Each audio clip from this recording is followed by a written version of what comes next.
যে আয়াতে কারিমা তেলাওয়াত করা হয়েছে খুতবার মধ্যে, আয়াতের মধ্যে আল্লাহ পাক রব্বুল আলামিন বলেন, ইন্না আউওয়ালা বাইত বুদিআ লিন-নাস লাল্লাযী বিবাক্কাতা মুবারাকা ওয়া হুদাল লিল আলামিন। ইন্না আউওয়ালা বাইত, নিশ্চয় প্রথম ঘর আল্লাহ পাক রব্বুল আলামিন নির্মাণ করেছেন, লাল্লাযী বিবাক্কাতা মুবারাকা, বাক্কা শহরে।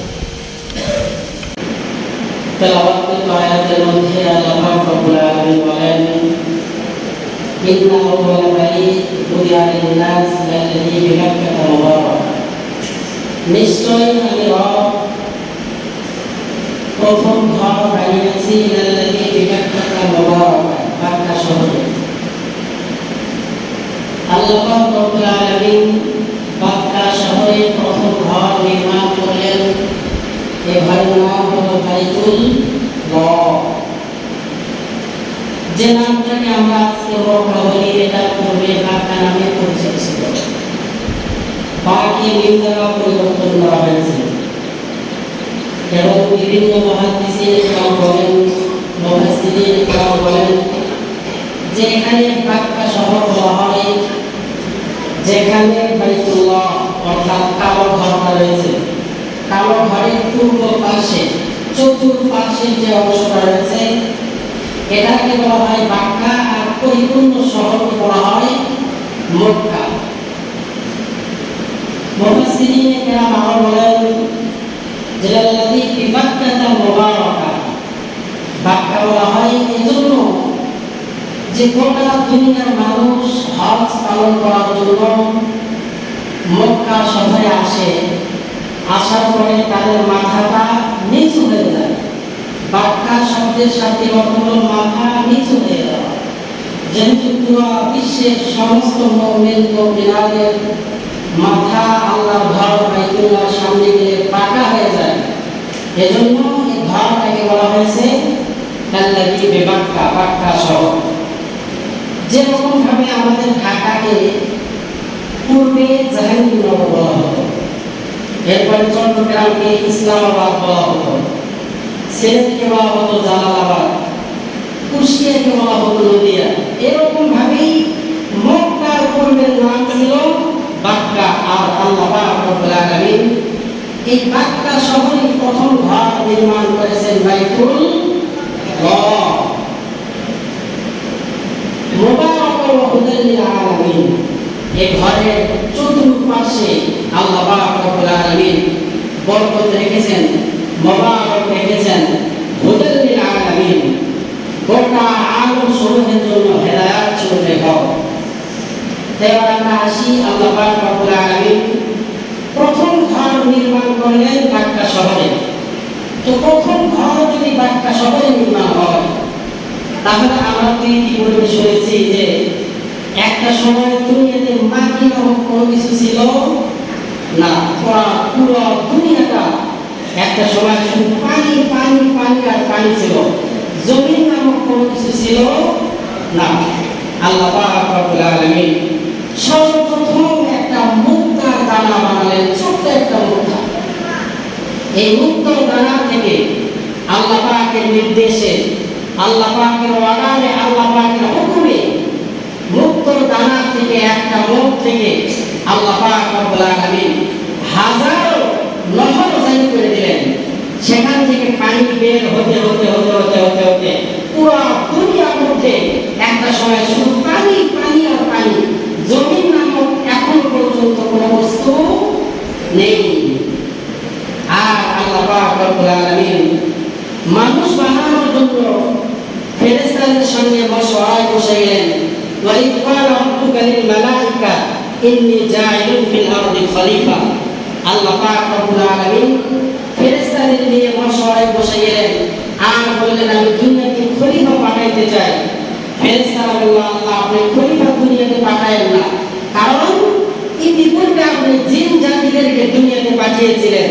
তারা একে অপরে মারামারি কাটাকাটি দাঙ্গা হাঙ্গামা করে ধ্বংস হয়ে গিয়েছে। মানুষ সৃষ্টি 2000 বছর পূর্বে আল্লাহ পাক রব্বুল আলামিন দুনিয়াতে জিন জাতিদেরকে পাঠিয়েছিলেন। তো জিনেরা আমরা জানি যে জিনেরা থাকে পানির মধ্যে। কিসের মধ্যে? পানির মধ্যে। একটা সময় ভালো করে খেয়াল করবেন, একটা সময় দুনিয়াতে মাটি ছিল না। তো আল্লাহ পাক রব্বুল আলামিন মানুষ বানানোর 2000 বছর পূর্বে জিন জাতিদেরকে তৈরি করলেন, সৃষ্টি করলেন আল্লাহ পাকের ইবাদত করার জন্য। মা খালাকতুল জিন ওয়াল ইনস ইল্লা লিয়াবুদুন। আল্লাহ পাক রব্বুল আলামিন বলেন, আমি জিন এবং ইনসানকে সৃষ্টি করি নাই, তবে কেন সৃষ্টি করেছি জানো?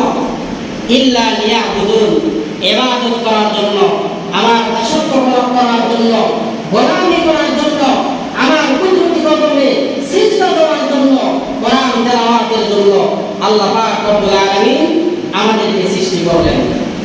তো 2000 বছর পূর্বে জিন জাতিদেরকে দুনিয়াতে পাঠাইলেন। এরপরে তারা একে অপরে মারামারি কাটাকাটি করে ধ্বংস হয়ে গেল। এবার 2000 বছর পর আল্লাহ পাক রব্বুল আলামিন ফেরেশতাদের সঙ্গে সবাই বসলেন আর বললেন, আমি দুনিয়াতে মানুষ পাঠাইতে চাই। তো মানুষ তো দুনিয়াতে বসবাস করার জন্য জমিনের প্রয়োজন, কারণ মানুষ পানির মধ্যে থাকতে পারে। কথা বলেন, থাকতে পারে না? পানির মধ্যে মানুষ থাকতে পারে না।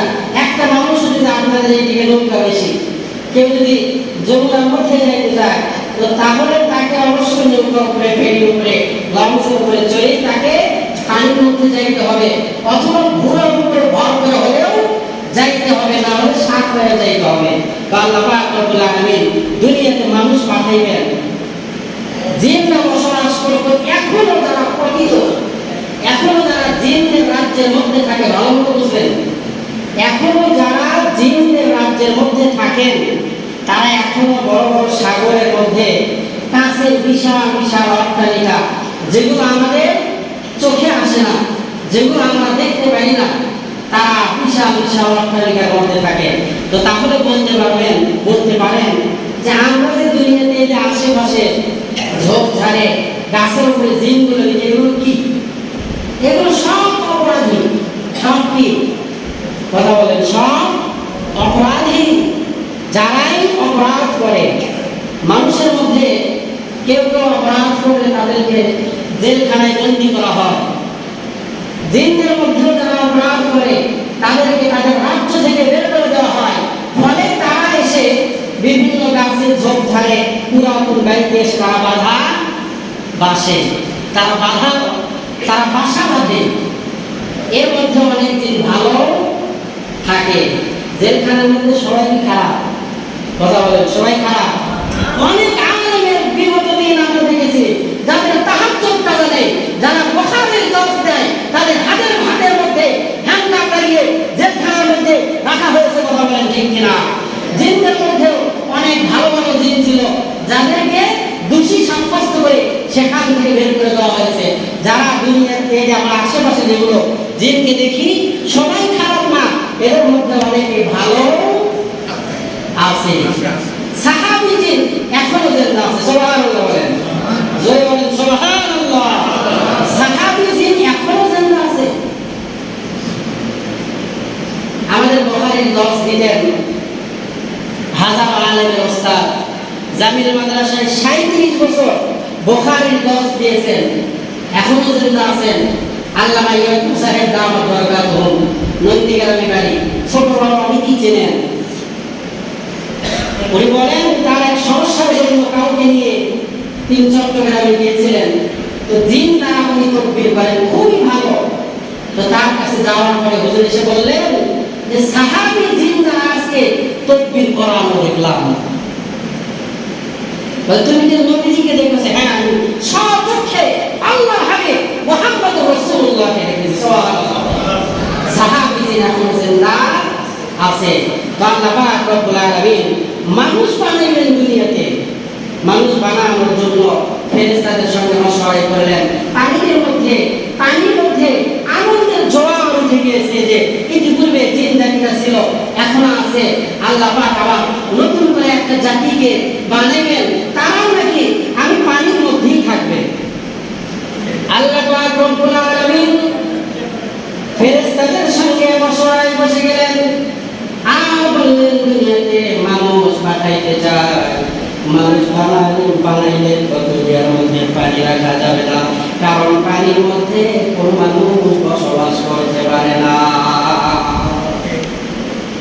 পানিগুলো আস্তে আস্তে আস্তে আস্তে একে অপরে বাড়ি খায়, বাড়ি খাওয়ার পরে ফেনার সৃষ্টি হয়। ওই ফেনা আস্তে আস্তে আস্তে আস্তে মধ্যস্থলে গিয়ে জমা হয়। একটা বালতির ভিতরে যদি পানি রাখেন আর চতুর্পাশে যদি কয়েকটা পাতা রাখেন আর ঘুরিয়ে দেন, দেখবেন সমস্ত পাতা এবং ফেনাগুলো মাছ বরাবর গিয়ে ঘুরতে থাকে। কথা বলে ঠিক কিনা?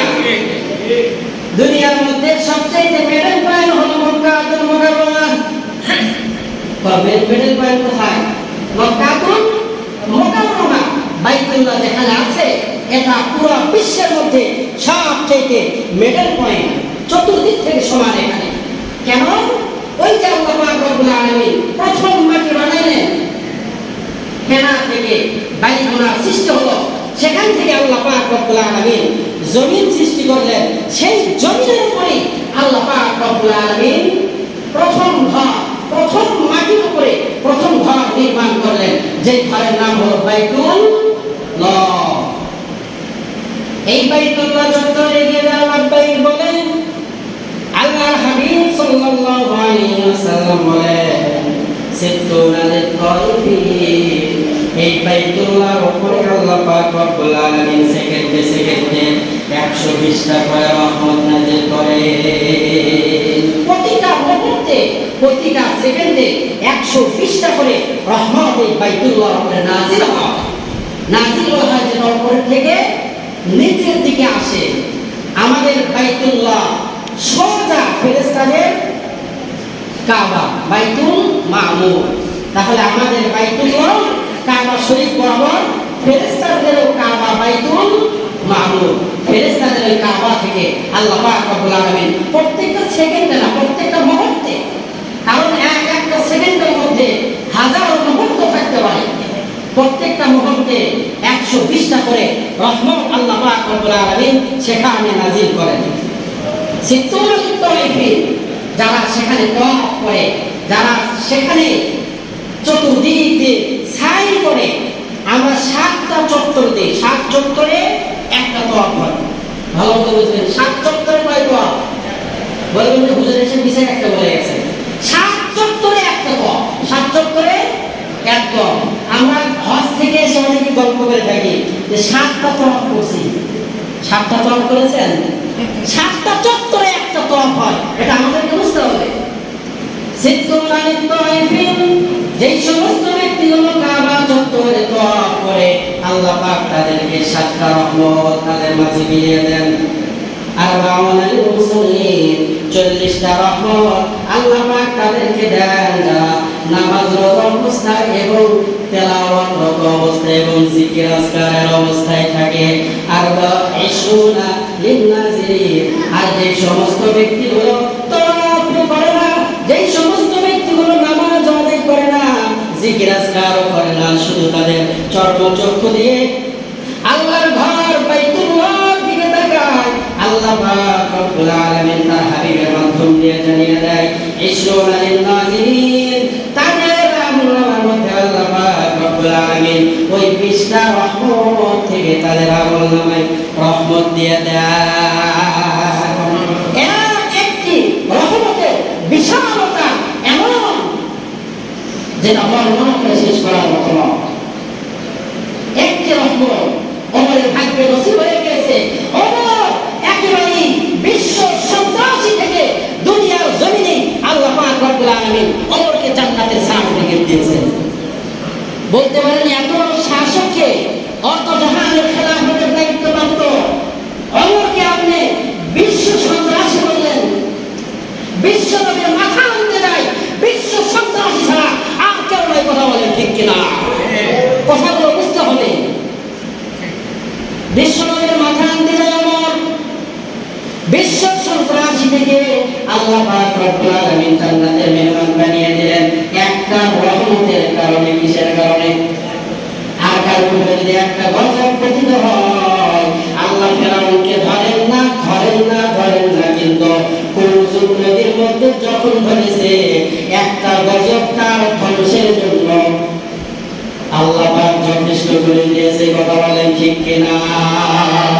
এই যে কুলজুম নদী, আমরা শুনি নীল নদী, কি নদী?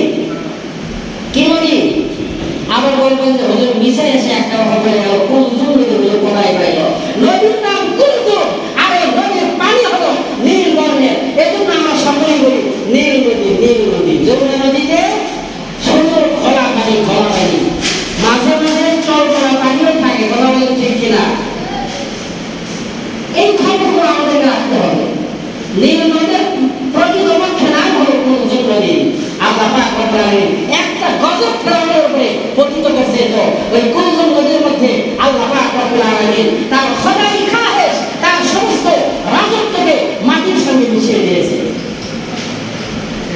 আল্লাহ পাক বলেন এই মক্কাতুল মুকাররমার উপরে 120 টা করে রহমত নাযিল করেন। আল্লাহর হাবিব সাল্লাল্লাহু আলাইহি ওয়াসাল্লাম বলেন যে সমস্ত ব্যক্তিগুলো হজ পালন করার জন্য বাইতুল্লাহ যায় আর সাতটা চত্বর দেয়, কাউকে দেখাবার জন্য নয়। আল হাজ্জুল মাবরুর লাইসা লাহু জাযাউন ইল্লা জান্নাহ। হজের একটাই প্রতিদান, আর এই প্রতিদানের নাম হলো জান্নাত। সুবহানাল্লাহ। মান হাজ্জা লিল্লাহি ওয়া লাম ইয়ারফুস ওয়া lam ইয়াফসুক রাজা'a কায়াউমিন ওয়ালাদাতহু উম্মুহু। যেই ব্যক্তি আল্লাহ পাককে রাজি খুশি করার জন্য হজ করবে, কাউকে দেখাবার জন্য নয়, এক টাকাও হারাম নেই এই হজের টাকার মধ্যে। রাজা'a কায়াউমিন ওয়ালাদাতহু উম্মুহু, একজন নবজাতক শিশু তার মায়ের পেট থেকে যেমনই ভাবে নিষ্পাপ হয়ে দুনিয়া জমিনে পদার্পণ করে, এই হাজী সাহেব মক্কা থেকে তার ওয়াতন বাড়িতে নিষ্পাপ হয়ে প্রবেশ করে। সুবহানাল্লাহ। আল্লাহ পাক রব্বুল আলামিন এই মক্কাতুল মুকাররমায় সর্বপ্রথম ঘর এটা ফেরেশতারা নির্মাণ করেছে। কারা নির্মাণ করেছে? কথা বলেন, কারা নির্মাণ করেছে? ফেরেশতারা নির্মাণ করেছে মানুষ সৃষ্টির 2000 বছর আগে। কয় হাজার বছর আগে? এবার আসেন, মানুষ সৃষ্টির 2000 বছর আগে কাবা শরীফ ফেরেশতারা নির্মাণ করেছেন। মানুষ সৃষ্টির 2000 বছর আগে দুনিয়াতে ছিল জিন জাতি। জিন জাতি যেহেতু প্রথম জাতি ইবাদত করার জন্য আল্লাহ পাক বানিয়েছেন, তাহলে এটার দ্বারা স্পষ্ট প্রমাণ আল্লাহ পাক রব্বুল আলামিন ফেরেশতাদের দ্বারা 2000 বছর আগে কাবা বানিয়েছেন। 2000 বছর আগে মানুষ আসার 2000 বছর আগে জিন জাতিদেরকেও দুনিয়াতে পাঠিয়েছেন। আল্লাহ পাক রব্বুল আলামিন এই বাইতুল মুকাররম করার জন্য আমার বাবা আদম দ্বারা এই বাইতুল মুকাররম নির্মাণ করলেন। আওলাদে আদম শীষ আলাইহিস সালাম আদম নবীর বাবা নির্মাণ করলেন। সর্বপ্রথমবার এই বাইতুল্লাহকে ভেঙে চুরে নির্মাণ করা হয়েছে। সর্বশেষ যেটা হয়েছে এটা হাজ্জাজ বিন ইউসুফের। আল্লাহ পাক রব্বুল আলামিন বাইতুল্লাহকে আবাদ করার জন্য আদম নবীকে সৃষ্টি করলেন। আল্লাহ পাক রব্বুল আলামিন আদম নবীকে সৃষ্টি করেছেন 4টি বস্তু দ্বারা। কয়টি বস্তু দ্বারা? আগুন, পানি, বাতাস, মাটি দ্বারা। আমার বাবা আদমকে আল্লাহ পাক রব্বুল আলামিন জুমার দিনে সৃষ্টি করেছেন।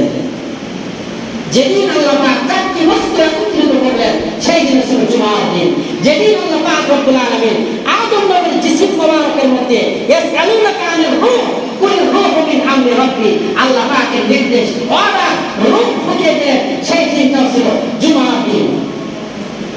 আল্লাহ পাক দুনিয়া বানাইলেন জুমার দিন, কিয়ামত হয়ে যাবে জুমার দিন। বাবা আদমকে এই দুনিয়াতে পাঠাইলেন তার জুমার দিন, জান্নাত থেকে দুনিয়াতে যেদিন পাঠাইলেন সেই দিনটা ছিল জুমার দিন। আবার আল্লাহ পাক রব্বুল আলামিন বাবা আদমের তাওবাকে যেদিন কবুল করলেন সেই দিনটা ছিল জুমার দিন। কিয়ামত সংঘটিত হয়ে যাবে আবার এই জুমার দিনে। আশুরা 10 তারিখ জুমার দিন কিয়ামত সংঘটিত হয়ে যাবে। ইসরাফিল আলাইহিস সালামের সিংহার ফুৎকারের মাধ্যমে সব তছনছ হয়ে যাবে, তুলার মতো উঠতে থাকবে সব। আল্লাহ পাক রব্বুল আলামিন জুমার দিন পয়গম্বর আদমকে মানুষ সৃষ্টি করলেন। ভালো করে বুঝবেন, জুমার দিন আল্লাহ পাক রব্বুল আলামিন মানুষ বানাইলেন।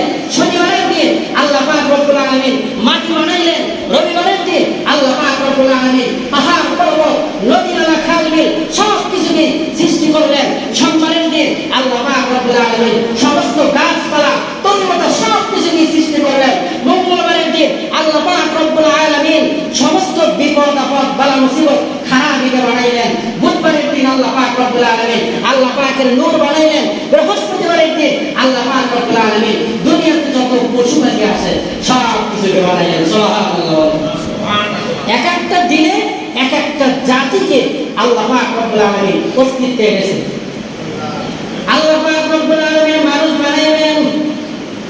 আল্লাহ পাক বলেন হাল আতা আলা ইনসান হিনুন মিনাদ দাহরি লাম ইয়াকুন শাইআন মাযকুরা। মানুষের অস্তিত্ব বলতে কোনো কিছুই ছিল না। আল্লাহ পাক রব্বুল আলামিন ফেরেশতাদের সঙ্গে মশওয়ারা করার পরে আজরাইল আলাইহিস সালামকে ডাক দিল। ফেরেশতা জিবরাইল আলাইহিস সালামকে মিকাইল আলাইহিস সালামকে ডাক দিল। সর্বপ্রথম ফেরেশতাদের লিডার ফেরেশতাদের সর্দার জিবরাইল আলাইহিস সালামকে বলল, মানুষ বানাইতে চাই দুনিয়াতে যাও গিয়ে মাটি নিয়ে এসো। জিবরাইল আলাইহিস সালাম মাটির সম্মুখে দাঁড়াইলেন। মাটি কাকুতি মিনতি করে আর ডাকতে বলে, ও জিবরাইল, আমি আমার স্বজাতি থেকে আলাদা হতে চাই না। কারণ আমি আমার জাতি থেকে আলাদা হতে চাই না। কারণ হলো আল্লাহ পাকের মাটি দ্বারা মানুষ বানাইবেন। মানুষ বানানোর মূল মাকসাদ হলো ইবাদত করা, আল্লাহ পাকের দাসত্ব করা। আমি মানুষ করব না। আর আল্লাহ পাক ওই জাহান্নামের আগুনের মধ্যে মানুষকে জ্বালাবে। আমি মাটি হই জাহান্নামের আগুনকে বড় ভয় পাই। জাহান্নামের আগুনের মধ্যে জ্বলার মতো সামর্থ্য আমার নাই। ও ভাই জিবরাইল, আমাকে নিও না, তাড়াতাড়ি এখান থেকে যাও। এবার আল্লাহ পাকের অর্ডারে মিকাইল আলাইহিস সালাম দ্বিতীয়বার আসলেন। আর একটা বললেন, ও মিকাইল, আমাকে নিও না, কারণ আমি আমার স্বজাতি থেকে আলাদা হতে চাই না।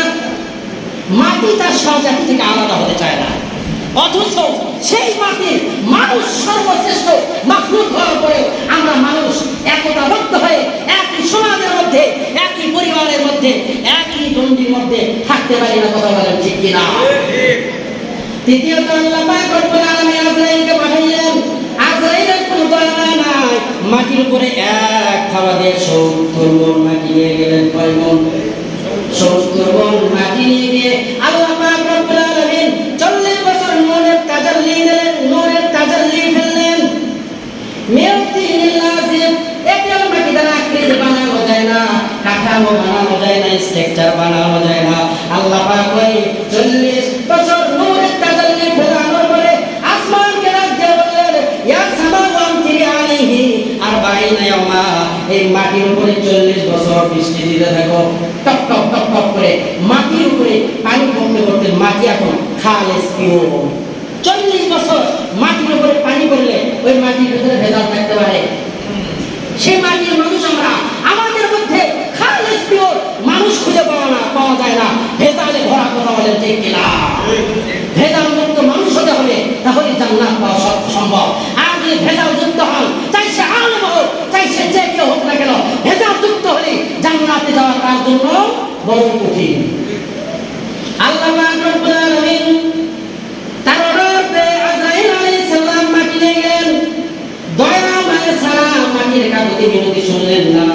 আল্লাহ পাক এবার ৪০ ৮০ আরো ৪০ বছর আদম নবীর কায়ার উপরে, আদম নবীর স্ট্রাকচারের উপরে, আকৃতির উপরে, পিঞ্জরার উপরে আল্লাহ পাক বললেন, ইয়া শামসু হাররিকি আলাইয়া আরবাঈনা ইয়াওমা।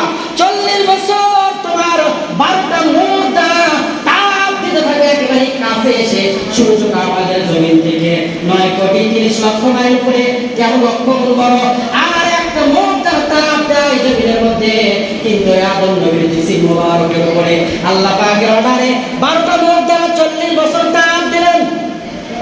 মিন সলসলানিন কাল ফাখর। এবার সকালে টনটন।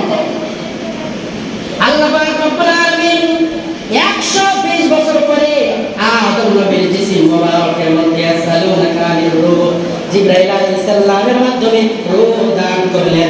তারই সাথে মিল রেখে আমরাও যারা দুনিয়াতে আসে, আমাদের ১২০ দিন কোনো অস্তিত্বই থাকে না। প্রথম ১০ দিন আলাকা, তারপরে লুৎফা, তারপরে লাকমা। সুম্মা খালাকনান নুতফাতা আলাকাতান ফাখলাকনাল আলাকাতা মুদগাতান ফাকাসাওনাল ইযামা লাহমা। প্রথম ১০ দিন মনি, দ্বিতীয় ১০ দিন রক্ত তৃতীয় 10 দিন গোশতের টুকরা। বাবা আদমের 120 বছর কোনো অস্তিত্বই ছিল না। 40 বছর কাদর, এরপরে 40 বছর আকৃতি, এরপরে 40 বছর আল্লাহ পাক আপনার নূরের তাজাল্লি পেলেন। তারই সাথে মিল রেখে আল্লাহ পাক 120 দিন আমাদের কোনো অস্তিত্ব রাখেন না। 120 দিন পরে আল্লাহ পাকের রূহ আমাদের উপর ফুটিয়ে দেওয়া হয়, সঙ্গে সঙ্গে আমাদের ভিতরে হার্টবিট চালু হয়ে যায়।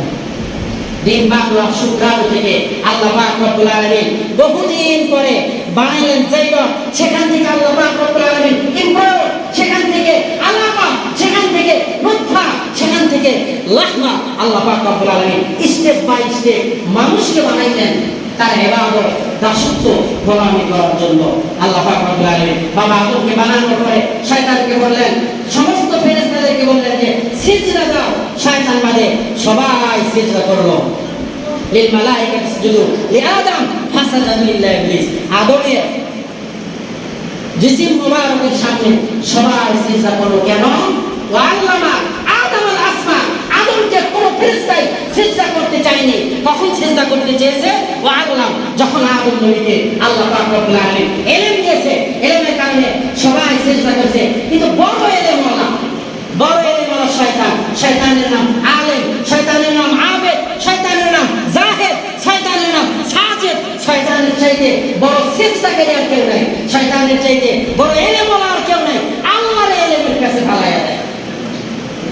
দেখাবার জন্য শয়তান সিজদা করেছিল না, আল্লাহ পাককে রাজি খুশি করার জন্য শয়তান সিজদা করেছিল।